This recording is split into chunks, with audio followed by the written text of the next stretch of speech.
Chat GPT ఇలా కూడా use చేయొచ్చు అని అయితే నాకు అర్థమైంది. Guys, welcome to my YouTube channel. నేను ఒక క్వశ్చన్ చేస్తే అది నాకు కొంచెం మోటివేషన్ ఇచ్చింది. ఇట్లా కూడా చాట్ జీపీటీ యూజ్ చేస్తే మనకి మోటివేషన్ తీసుకోవచ్చు అనేది అయితే నాకు అర్థమైంది. నేను ఏం క్వశ్చన్ చేస్తే అది నాకు ఏం ఆన్సర్ ఇచ్చిందో అయితే మీరు లాస్ట్ వరకు వీడియో చూస్తే అయితే అర్థమవుతుంది. లాస్ట్ వరకు వీడియో చూడండి, నేను చూపిస్తాను. ఇలా అయితే సరిగ్గా కనిపించట్లేదు, నేను చెప్తాను.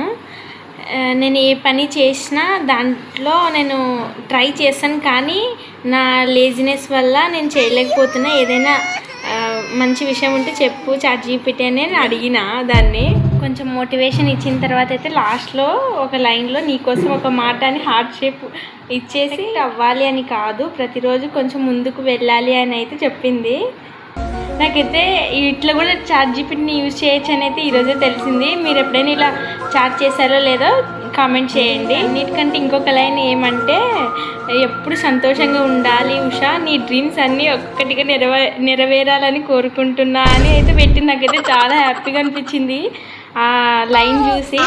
నిజంగా చాట్ జీపీటీని అడిగితే ఇంత బాగా. ప్లీజ్ గైస్, మా వీడియోస్ నచ్చితే 100 సబ్స్క్రైబర్స్ దగ్గరగా ఉన్నాము, సబ్స్క్రైబ్ చేసుకోండి, సపోర్ట్ చేయండి. Subscribe please.